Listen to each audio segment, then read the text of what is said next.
تم پر گواہ بنے،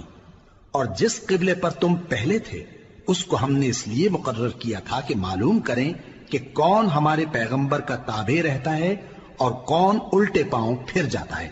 اور یہ بات یعنی تحویل قبلہ لوگوں کو گراں معلوم ہوئی، مگر جن کو اللہ نے ہدایت بخشی ہے وہ اسے گراں نہیں سمجھتے، اور اللہ ایسا نہیں کہ تمہارے ایمان کو یوں ہی ضائع کر دے۔ اللہ تو لوگوں پر بڑا مہربان ہے، صاحب رحمت ہے۔ اے پیغمبر صلی اللہ علیہ وآلہ وسلم، ہم تمہارا آسمان کی طرف منہ اٹھانا دیکھ رہے ہیں، سو ہم تم کو اسی قبلے کی طرف جس کو تم پسند کرتے ہو منہ کرنے کا حکم دیں گے،